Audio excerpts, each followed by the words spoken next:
Good afternoon. I'm Michelle Stark, the Community Affairs Officer for the Oakdale Police Department. Joining me today are members of the community, Chief Bill Sullivan from the Oakdale Police Department, Pastor Paul Tillman from Heartwood Church, Sergeant Nick Newton from Oakdale Police Department, Chief Jeff Anderson from the Oakdale Fire Department, and community member Freddie Giles. The purpose of coming together today is to answer questions that we've received from residents about the events that took place in Oakdale following the death of George Floyd while in custody of the Minneapolis Police Department. While we would have preferred to do an in-person community meeting, we're trying to balance providing information to the public and limiting gathering time during this time of a health crisis. I'm going to help facilitate those questions that we've received from various platforms, along with community member Paul Tillman and Freddie Giles, as we work through a conversation of our panel of community members. So we're going to just get started right away. And one of the most frequent questions from the residents has been, what do you think of the video and the actions of the Minneapolis police officer? And in follow-up, what's the Oakdale Police Department's policy? Nick, you want one on? Sure. I've been a police officer for 19 years, and when I watched that video, there's really three feelings I had. The first was disgust. The second was confusion, and then later it was anger. And disgust was because I don't know how a person could do that to another human being. That man was handcuffed. There's no reason to have a knee on that person's neck. Next was confusion. I have been a law enforcement trainer for 15 years in my department, and I could say it's embedded in our culture of our organization that that would never happen in Oakdale. Because we have, sanctity of life is what we follow, a duty to intervene. These are all things that are part of our policy, but more of our policy, it's part of our culture that we hold each other accountable for those things. And anger, I'd say anger because, there's so many good police officers that go out and do the job for the right reason and try to do the job the right way. And they've worked so hard to work with the community, to build that trust and legitimacy that we're trying to have with our community. And those several minutes on that video eroded years of us building that trust with our community. Why do you think we saw the protests come to Oakdale in the residential area? Yeah, that was a unique thing for us. The Oakdale Police Department, we had no idea that there was a Minneapolis police officer that lived in our city at that location. And following the events that happened in Minneapolis, there was groups coming to protest at the residence where that Minneapolis police officer lived. And that was a unique situation for us because it's in a residential neighborhood, and to deal with the amount of people that started showing up became a little bit of a difficult situation for us as a department because it was a delicate balance of we really wanted people that were there for the right reasons to be able to have their First Amendment right to speak about what happened, and it was a form of healing for a lot of people. So that was a delicate situation for us as a department to make sure we're responding not only to the people that are protesting, but also making sure we have an environment that's safe for everyone that lives in the area. Chief, do you have any comments on? Yeah, Chief Arredondo in Minneapolis did a news conference today, and he had, I think, probably the greatest line I've heard about this. He said what troubled him the most was he saw no humanity in it. When he watched the video and saw what happened, it made no sense because he said if you ever have a conflict between what the policy is and what's actually occurring, you hope that just your basic humanity rises above that to help you make a decision about what to do, and he didn't see any of that in that incident. And I thought that was a really, really very important kind of observation that when all else fails, you just act like a human being. And I think that in this particular case, it certainly didn't have that appearance. So another question that frequently came up, from people who were peacefully gathering at the location and wanted to hear their voices heard is, why are we protecting the house of a murderer? Do one of you want to speak to that? Yeah, you know what, I can take that one. Really, what we're protecting is the rule of law. And so our goal is to protect life first, obviously, and property next, even when it's not something that other people may prefer, even may not be comfortable for us. To think it does lend the appearance that you're protecting the property of someone who did a horrible thing. But the reality is it's the rule of law. And we protect everyone's life, everyone's property. And for us, a biggest concern was if anything happened at that home, what was going to happen to the adjoining properties, which I think was one of the biggest concerns Chief Anderson had, and he'd be better able to address that. But. Correct. Okay. Chief, do you have comments on that? Yeah, but like Chief Sullivan said, our concern from the fire department perspective there, that there were rumors and threats on social media and so forth about burning the property. And again, our charge is with saving lives and property. And so that was our biggest concern there, is that should that house catch fire, that we wanted to make sure we protected the residents next door and in the area, and then control that fire, put the fire out if we could. So. And then you have all those dynamics that go with that, of how do you protect the fire crew going in if you have a large crowd of people, some of whom are turning hostile. How do you get access? How do you keep them safe at the same time? And it gets to be a pretty complicated kind of dynamic. Right. And I think that lends us right to the question of the escalation of deployment of mobile field force. And I think Freddie may also be able to add a voice into that as someone who assembled very peacefully. But the comment of why was mobile field force deployed? We were peaceful, and how does that escalate? And try to give some of our viewers, an idea of why that happens and what triggers that. In Oakdale, we have 32 officers, and not all of them can be exactly on that location, on that scene, because we have to provide services throughout the city. So we really depend on a resource of other agencies which make up the Washington County Mobile Field Force team. And they're essential for us as a crowd management measure.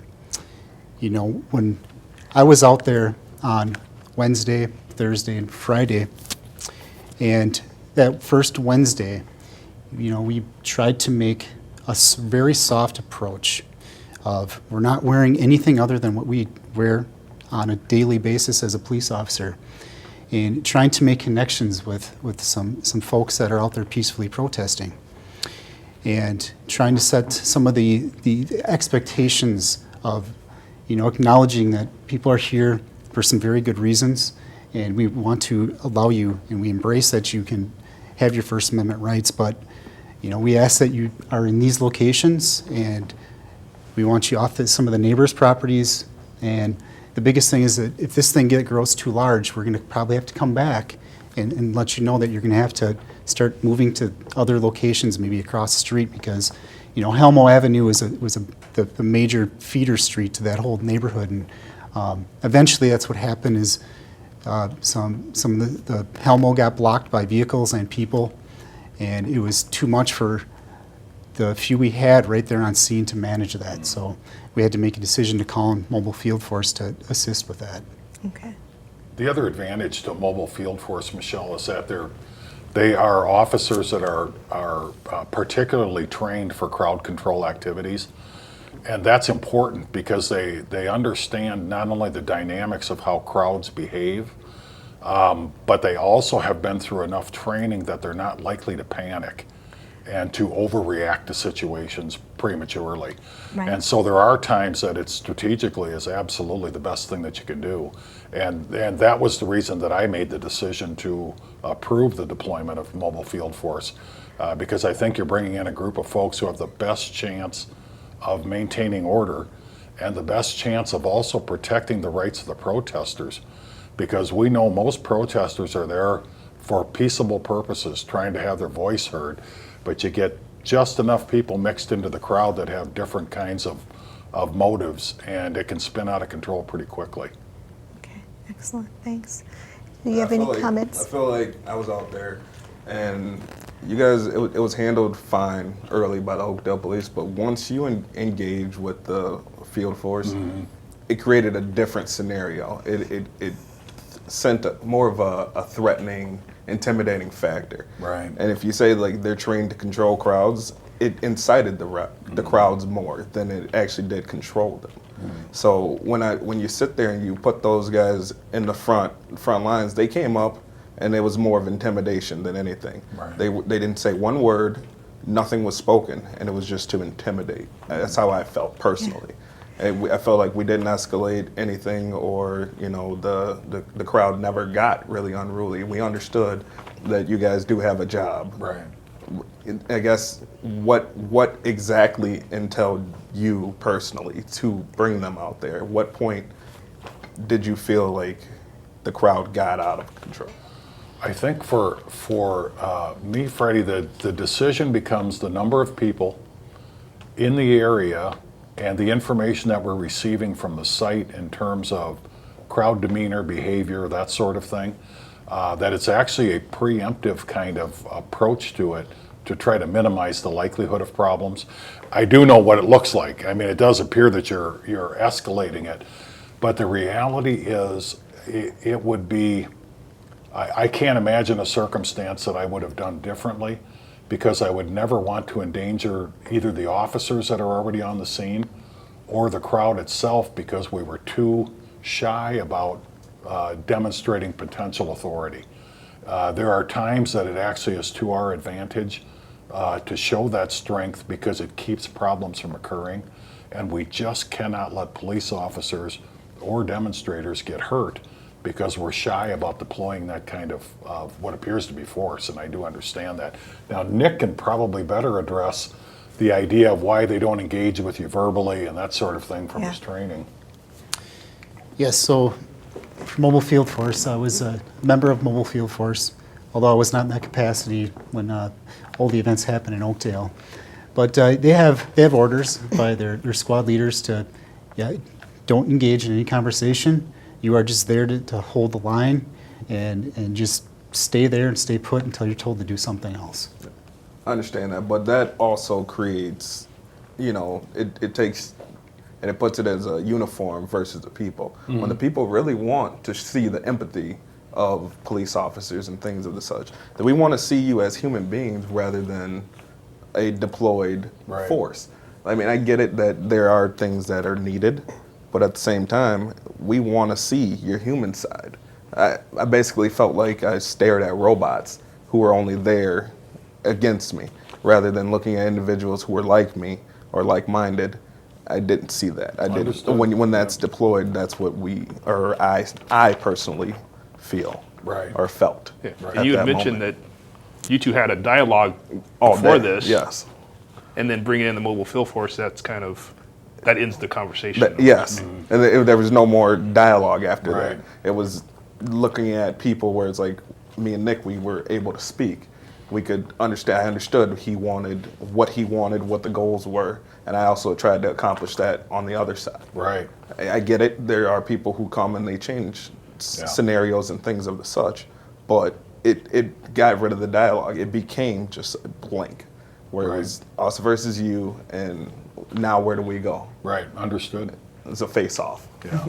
Yeah. Yeah, now, just to speak a little further on that, on Thursday, we took even a softer approach at the beginning, right? Yep. And I tried to go out there and engage some dialogue with some of the community members that were out there, and things kind of spun out of control a little bit.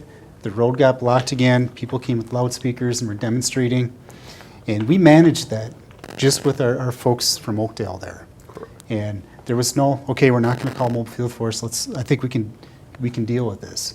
And eventually we did clear the roadway, and then it was peaceful, and we retreated and backed off, and we're fine with everything that was going on. Then the property damage started happening. Rocks are being thrown at the house, and rocks were bouncing off the house, hitting the neighbor's house of folks that were on their deck. So then we had to re-intervene again, and that's where I made contact with the protester that was one of the organizers. And we both felt the same thing, like, I agree that's wrong, and I'm going to talk to people about this. And then we're like, okay, this can't continue, because if it continues, this is spinning out of control, and we can't handle this on our own here. And he went and he talked to a group that he believes is the ones throwing the rocks, and it stopped. We retreated again, and 10 minutes later, the house is getting, hit with rocks again, and that's the time we had to say, okay, we have to call mobile field force on the front end of this so it doesn't get worse. Right. I agree with that. I believe that was maybe day 3 of it, the rock incident.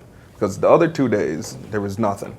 First night, mobile field force was put out. Everything was fine. They didn't push forward. Night 2, Right. I don't think there was no rocks thrown. There was nothing of the sort. But mobile field force was engaged, Right. and they actually pushed forward on that night.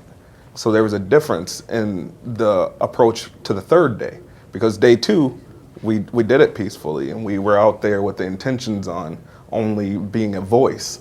And then for mobile field force to push tear gas and physically handle us and firing rubber bullets or whatnot, I'm not sure what they were, because I didn't get hit personally, but you see it, and you see the escalation. Now, third day, people are coming with a different mindset, because it's you guys have ramped up. Now the people are going to think different, like, Right. okay, now we have to come with a different mindset rather than the same calm demeanor we had the day before, where I can say probably day 2, the worst thing that would happen was there's paint in the driveway, and someone literally, I watched with the finger, wrote killer on the garage. I yelled at them personally.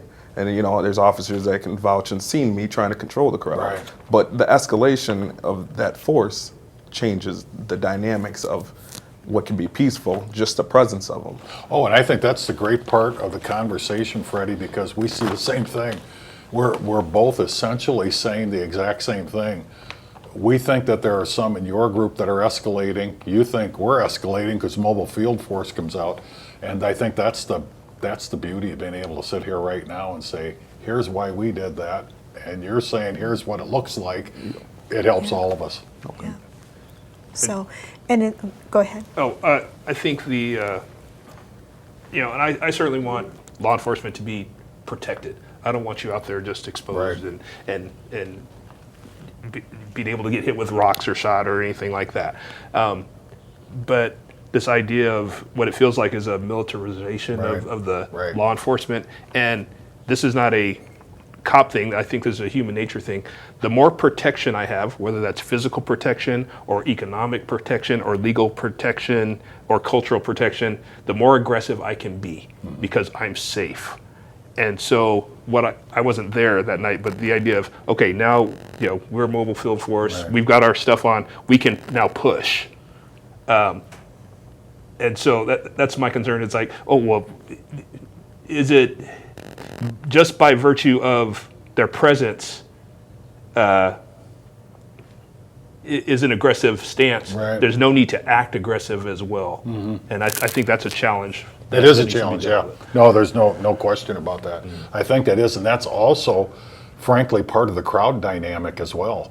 That anonymity of being part of a crowd Yes. also causes people to throw the rocks, do the things they normally would never do. Yeah, 'cause you think so they we can't be both, caught. right? So we both have to share in that one. Yeah, no question about it. Does that escalation of force with mobile field force, what type of warnings or how can a crowd comply once that is moving forward or that push happens? Can you explain that just a little bit so the listeners understand that there is some form of compliance that needs to take place. Yeah. Yeah, so our mobile field force takes a very strategic and very slow process. They really want to slow down the event the most they can. And when they make those line of officers, right, and that decision is made that, all right, this is a declared an unlawful assembly. The loudspeakers turned on and very clear, concise directions saying, this is declared an unlawful assembly. You have 15 minutes to leave this area or you could be arrested. And then it's repeated again, a total of 3 times, to make it very clear to people that not only are we telling you that if you stay here, you could be arrested. That's not our goal, but you could if you stay. 2, giving you direction. If you're not from the area, they're actually giving you direction, saying if you just walk, that direction, southbound on Helmo, you can find your way out of this area. And given very clear, concise direction on what where our expectations are. Okay, and to rebuttal that, I sat on Helmo. My vehicle was parked there on Helmo. I physically could not hear one command that was given through that loudspeaker. So every time they would say something or anything that they did say, I no longer could hear that. So the thought that you're giving out direct and clear, it may be coming good from your side, but the people don't hear it. It's a crowd. It's loud and everything, but I didn't understand it until it was literally upon me, and the mobile field force was pushing forward. So I mean, as far as I get it, they give out a command. I think day 2, there was one verbal command, and that was it. And then I felt like it went forward, but because that's only what I heard. So I can't say that they didn't give out 3 warnings or a early amount of time, but I only heard 1 time on the loudspeaker. I didn't hear what they said, but I only heard them on the loudspeaker 1 time. So then once I get pushed upon, now I'm feeling defensive and yet defenseless at the same time, because I have no idea what's going, because I had no intentions on being into an altercation where it was me versus you. That's really good to know though, Frey, because that is something we can take back to the team, because there actually are 3 commands given before they start any movement. And if you only heard one of them, that would be something that we'd need to improve on to make sure that the crowd was able to hear those commands properly. That's actually helpful to know. Yeah. Paul, do you want to continue with your questions on your list? So I was at the city council meeting where it was decided not to have a curfew for Oakdale. But a common question that came in on Facebook groups and stuff was, well, why didn't we have one, especially when all the cities around us were having curfews? Right. So. I recommended to the city council that we not have a curfew, and there were multiple reasons for it. But I have to tell you, I think the most eloquent reason came from you at the meeting when you made the comment about if there's a curfew, the voices that need to be heard don't get heard. And I think that there was really a lot of truth to that. But mine were probably more strategically driven, in the sense that we don't want to endanger officers or residents, people that are there protesting. Once we establish a curfew, the impression in the community is that it'll be enforced. Anytime you make a rule or a law, you theoretically are going to enforce it. So we've automatically created the confrontation now for those who choose not to leave at 8 o'clock or 9 o'clock, whatever it is. And sometimes there can be a strategy to that. That may be the end of the discussion for you. But in our particular case, we wanted to make sure that we weren't putting people in harm's way that didn't need to be. We wanted to make sure that we weren't punishing residents who were not part of this. All you're doing is going out to pick up a pizza, and all of a sudden you're getting stopped by the police because you're violating curfew. We don't want to pull people into that circle when they don't need to be either. So for us, it was a concern about, do we create a confrontation when we don't really need to? And in our case, we just felt we didn't need the curfew. We had, for the most part, a contained area that was relatively easy for us to keep contained, We didn't have it spread all over the city like Minneapolis and St. Paul did, where you might have some different considerations. But Pastor Tillman and a number of different residents showed up at that meeting and were very supportive of the idea of not having one as well. And I think that that was helpful to us in making our case. So, but I think you may want to touch more on why you said what you did there. Yeah, basically what I said is curfew allows those who are in power to silence those who are not in power and may not have a voice. And at the time, there had been no violence or anything in any of the protests here, so there was no reason to crack down in that way. So, like I said, I personally felt the council made a good decision on that, and I think being reactionary just because everybody else does it doesn't mean we have to do it. I mean, we don't use that excuse with our children. Well, my friends are doing it, so. Right. Exactly, yeah. I think our department very much so does not do things just because everybody does. We have tried, things. yes, we So- have. But it does, you're right, Paul. Oh my goodness, it just spreads like wildfire. The communities, most of the chiefs that I'm aware of are recommending against curfews for the very reasons we've talked about. And most of the communities enacted them because everybody next to them did, and they just kept working around, and pretty soon it becomes exactly that because everybody else is, so.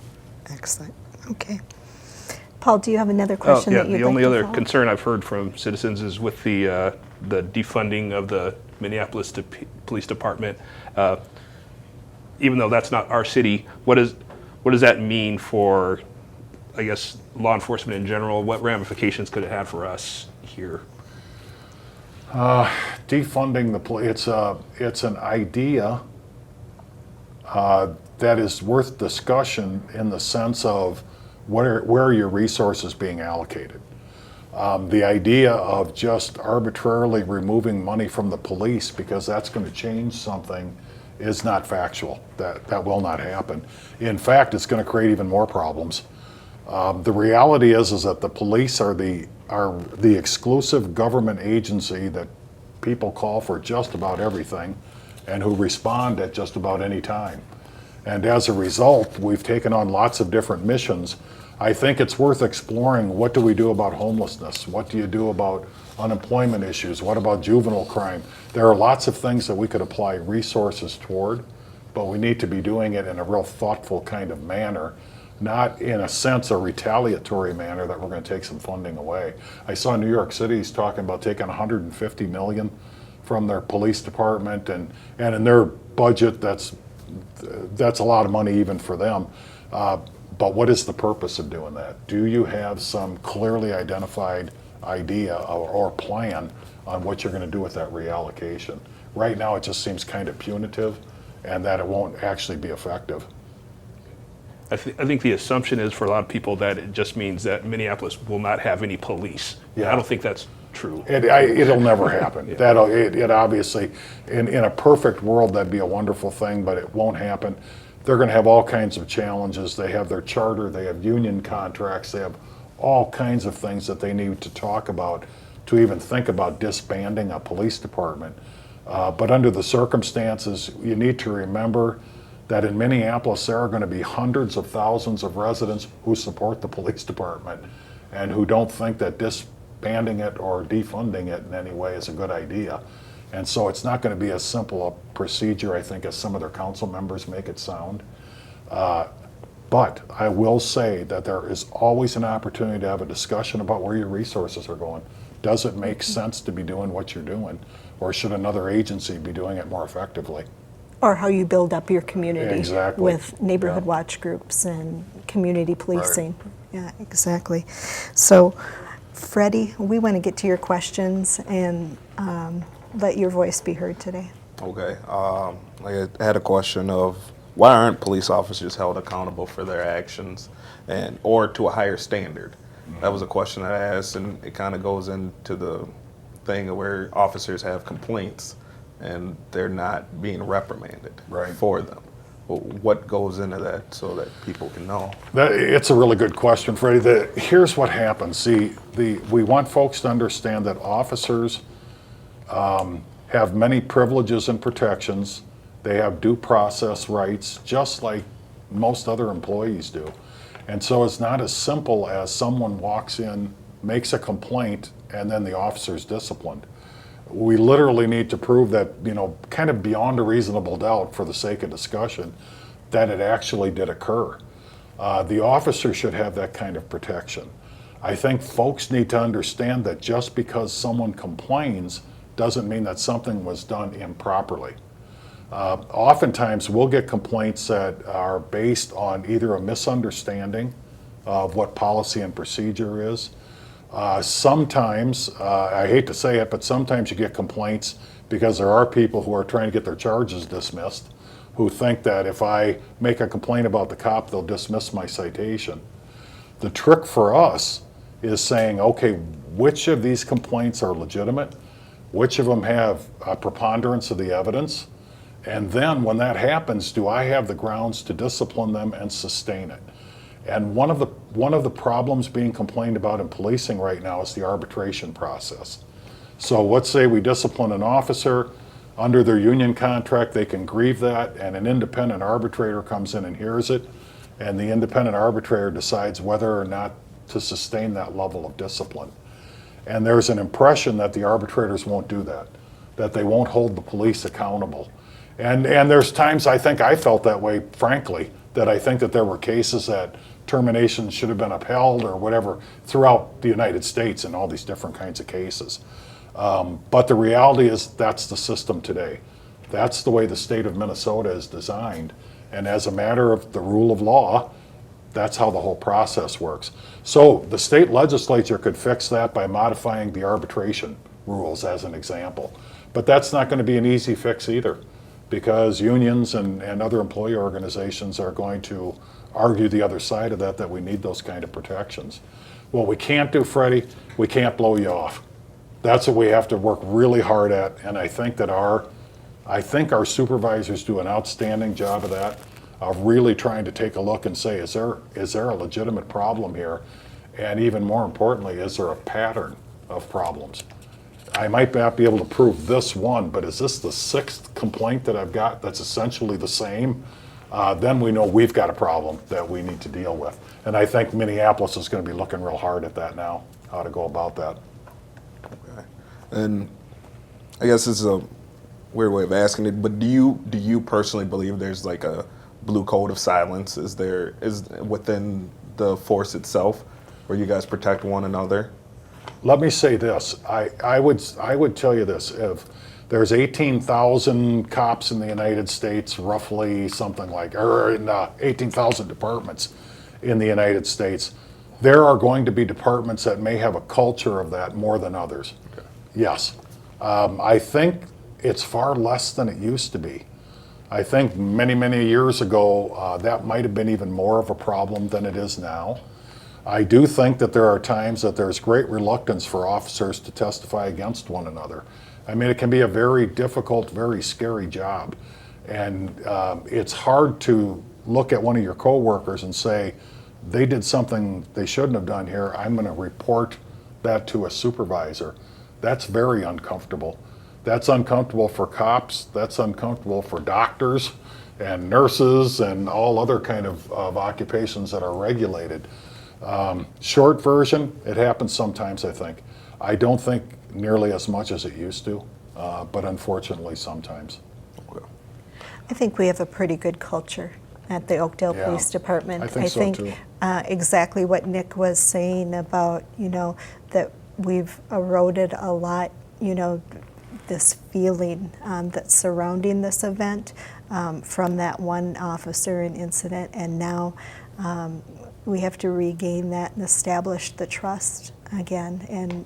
And I think overall, Oakdale Police Department has a good culture within it to do the right thing for our community residents. So, but keep going. Okay, another question is, during an event like the video, civilians were there on the side and they seen there was a problem. At what point can a civilian intervene without, getting charges ramped up on them or anything of the such? What can we do as people who know right from wrong, can we intervene? What can happen? The best thing that happened was it was videoed. And after the video, somebody needs to call. You know, Chief Arredondo was making that point today that somebody should dial 911 and say, you got to get a supervisor down here. This is going really bad. And I think to physically intervene yourself would be a really bad idea, because you'd be seen as somehow interfering in that arrest or trying to hurt the officer. But I think it would have been very appropriate for someone to have called and said, you need to get a supervisor down here. This is bad stuff. With that being said, that it still would be too late. So Right. it's kind of It could be. It's kind of the point of, like, do we have anything that would? I mean, you guys, it comes off as police officers are kind of invincible. Right. At that point, there was individuals, a firefighter, off-duty fire person. She wanted to intervene. There's nothing she could possibly do, and it kind of puts. It feels as if we can't do anything. I think I understand that, but I actually think we bore the burden of that one, because I think that the other cops that were there should have done something. Yeah, well, Yeah, it shouldn't have been an issue of waiting for someone in the crowd to have to do that. And I know that's a really uncomfortable spot for cops to be in, especially new ones. That's going to be really tough to do. But the bottom line is you have a person who is potentially dying, and you need to respond to that. I would never encourage a citizen, though, to get into the middle of something like that. It just wouldn't be a good idea. I understand. Any other follow-up questions, Freddie? Well, I got another question, just kind of in the instance of being civilians and knowing our rights and what we can and can't do, and like in the fact of like being detained. Like there's times when you know you've done nothing wrong, Right. and you comply, and there's still police officers are wrong, and we file complaints or whatever. It seems like it doesn't happen. Like, at what point can we stand up for ourselves and be, I don't know exactly how to say it, like, I can only give an example. Like, I was arrested at the age of 16 falsely because they thought I was my father, who was 40 years older than I. And I was taken down for his warrants or whatever. After he deceased, they became warrants. What can I do? I went along with what they said. They were wrong. Took me down to the police station, dropped me off, nothing happens. Right. You know, and I sit down there for hours, and only to be harassed by the same officer an hour after I got brought back home. Right. You know, so what can I do in situations like that where I think I handled it right, but yet at the same time, handling it right didn't help me? I think handling it right probably did help you in the long run. It didn't seem like it at the time because of the amount of time it took, but I think it demonstrated a maturity on your part too that kept that situation probably from escalating even more. The important thing for people to remember is there's a very simple question: am I under arrest? If I'm not under arrest, am I free to leave? And the officer's going to have to answer that question. What happens, Freddie, is people, and I understand this, people submit to authority. And so they may think that they have no alternative, they have no choices, they have to give a consent to search their vehicle, that sort of thing, and you don't. What we want people to do, though, is we want people to be conversational about it, not confrontational. And if you're conversational and you ask those simple questions, you'll find that detention will be very short unless there's probable cause to actually arrest you. Just stay patient, stay calm, try not to get confrontational or overly defensive, and I think it'll work out well for you. I'll say that's a little bit difficult. Probable cause is a pretty broad. Yes, it is. It's broad. Yes. So how do we can determine? You know, we don't know the law. Right. Verbatim. How do we know what probable cause is? We can only go off of you guys' work. Right. And trust. that's the trust that you've placed in us, is to hope, and it doesn't always happen, but to hope that we are actually meeting the requirements of the law. If there's not probable cause, your charge will never get upheld in court, probably will never even get prosecuted because an attorney will get rid of it. Now, that doesn't help you that night. That's still a tough night for you, and I completely get that. But there are enough checks and balances in the system, And then frankly, after that, you also have the right to litigation.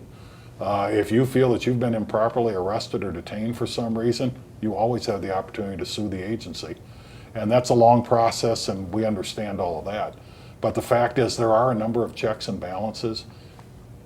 Keep control of your emotions, ask the right questions, and I think that you'll find you just won't have any problems then.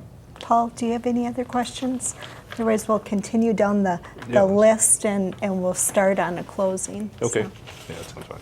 okay. Anybody else? Okay, excellent. Is there a residency requirement for Oakdale Police Departments? And why not? No, there's not for Oakdale Police Department. I can't speak for Chief Anderson. I'm not sure what you do with fire service.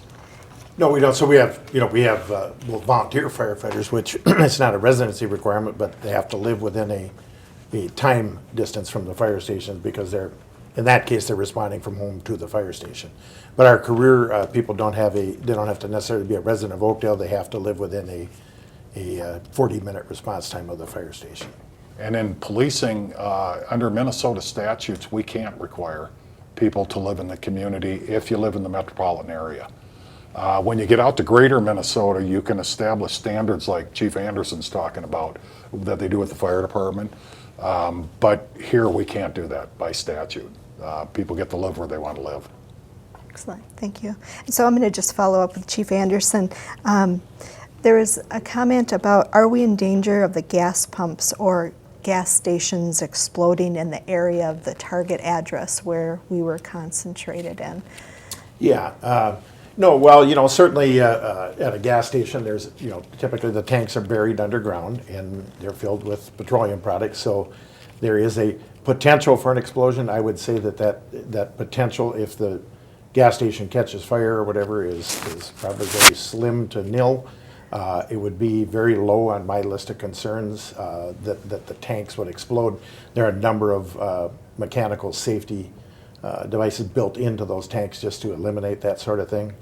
Not to say that because they're mechanical, they could fail, so there is a very slight possibility of that. I mean, I guess I'll give you a good example over that few days of unrest when there was all the fires in Minneapolis and St. Paul. A number of gas stations were burned during that period of time, and I'm not aware of a single explosion, of the underground tanks or whatever that occurred in any of those fires. Okay. Chief, was there a concern about the pipeline marker that was there? Yeah, so no, we're aware there's a buried underground pipeline that runs actually just to the west of the target residence there. And no, there's, again, little or no concern. Even if there was a house fire or something in the area, those lines are buried 5, 6, 8 feet underground, and so not really a big concern from our standpoint. Okay, thank you. Someone said the National Guard was deployed in Oakdale. Can anybody respond to that? Yeah, that was not true. The National Guard was never deployed here. There would have been no purpose for it here. There wasn't that kind of a need. Okay. Yeah, it wasn't a National Guard. I think people are getting a perception of the field force. Yeah. Being Sure. in their full riot gear, it looked as if they were National That Guard. could So they're be, standing yeah. with Yes. riot shields, their weapons, they got helmets on and everything. It looked as if they were a military force. Yeah. They weren't, but Yeah, that's that it. could be. That's, You might be that's the right, mindset yeah. that people get from Sure. seeing them. Right. Okay, thanks. Why do protesters not need a permit to block the streets? We have to get them for block parties, was A. That's a good one. Block party, planned event in advance, traffic's going to be diverted. In advance all those things are happening. Protesters, theoretically, can be removed from the street.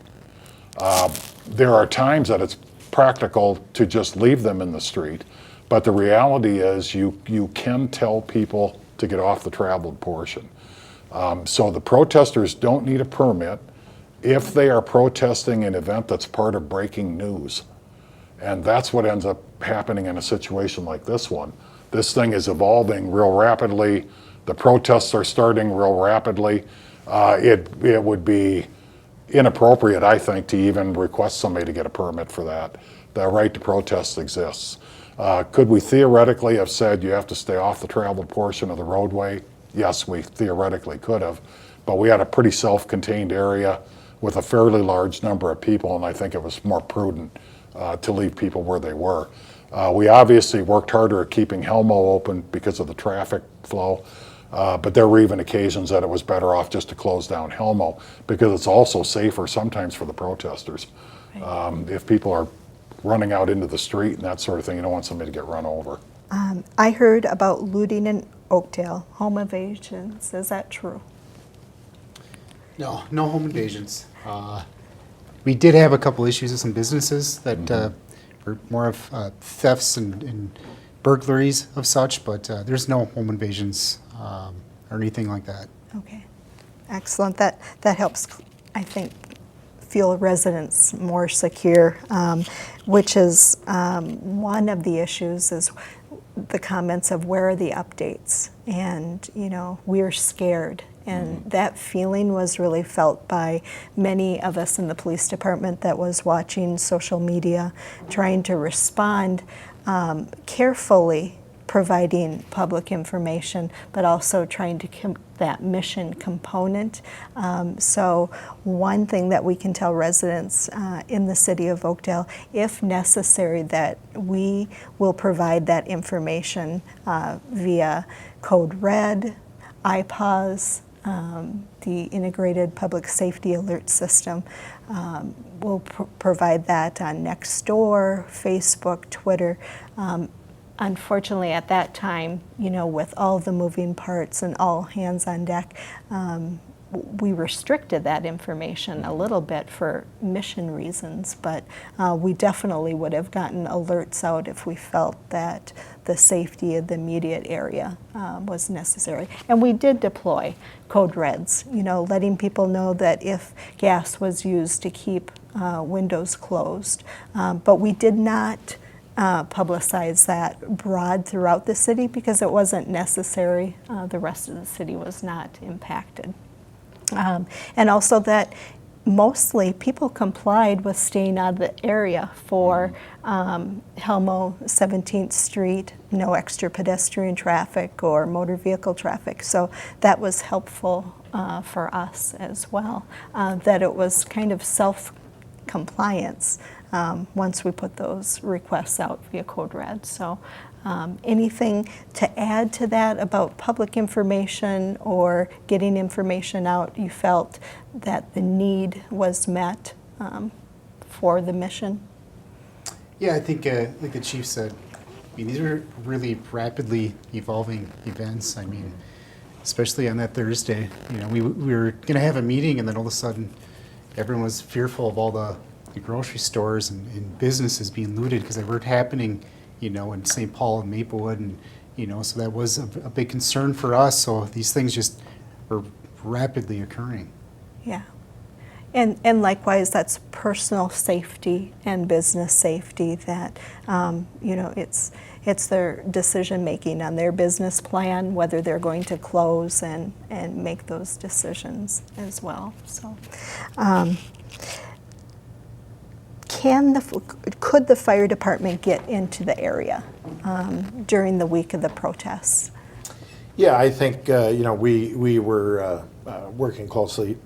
Chief Sullivan and I were together during most of that time, so we were working closely. We had contingency plans at different times, and so it really kind of depends on, when an event, if a fire event occurred, how many people, how many protesters, what route we could take, so forth. But we had a number of different contingencies to get equipment into the area if we needed. And in fact, we did have the fire department in Oakdale runs the ambulance service or emergency medical services, so we were providing EMS coverage during the events, although not right at the site. So we did have access in and out of there for potential patients for emergency medical services. Yeah, it really gets to be, that's a great point because it's an interesting challenge. Folks need to remember too that the rest of the city doesn't stop operating. Right. You're getting all the same normal calls that you're getting. That nobody says, okay, they're tied up on 17th and Helmo, we're not going to call them for a couple of days.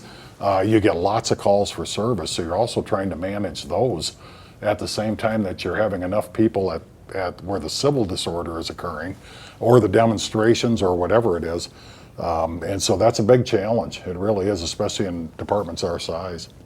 Okay, I've got one last question, and one of the questions is, why don't you arrest him? Why does it take so long for charges for police officers? I'll tell you what, that's a powerful, powerful question.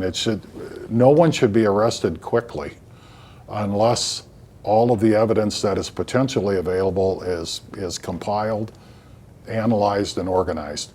To do it quickly does a disservice not just to that individual person, but also to the criminal justice system as a whole.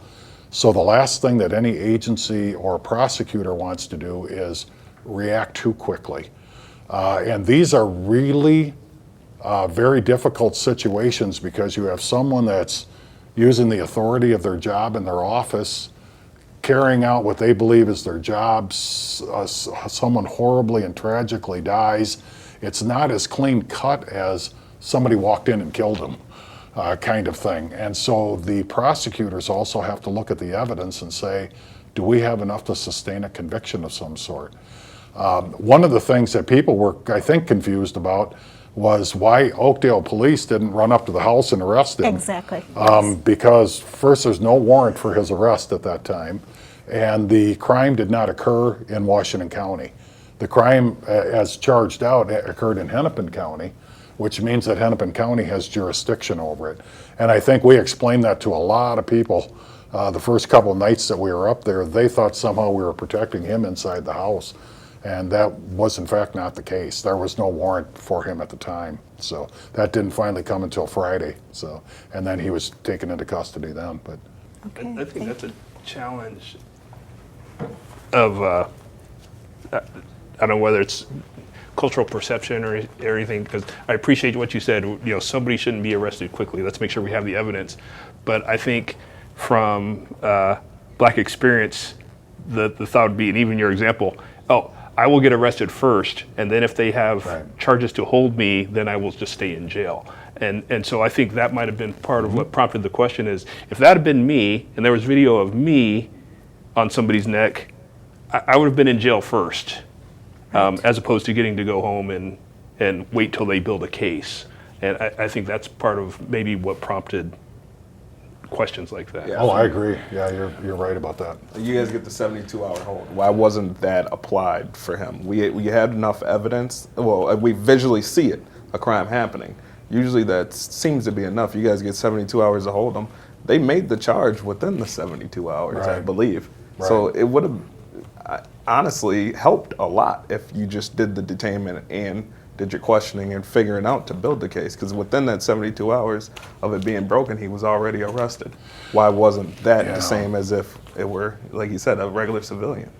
Because one of the reasons going to be, Freddie, because he's acting under the color of law.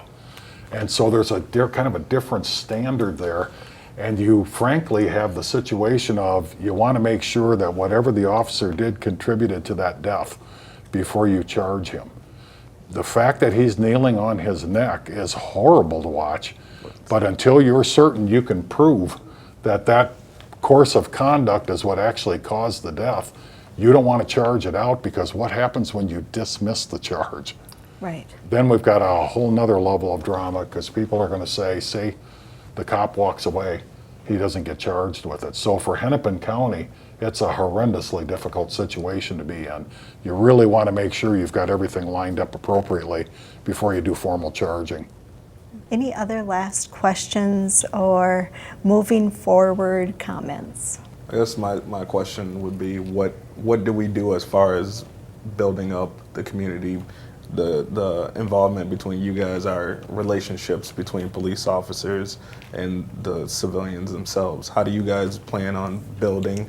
How can you build? And like things, for an example, I would like to see officers like visit playgrounds or things of such with little kids. Start at an early age and build up. Like how else, what other ways do you think could possibly work to create that? You two just did it today. I mean, what you did today is significant. It really is, because it helps us. It gives us a viewpoint that we don't necessarily have.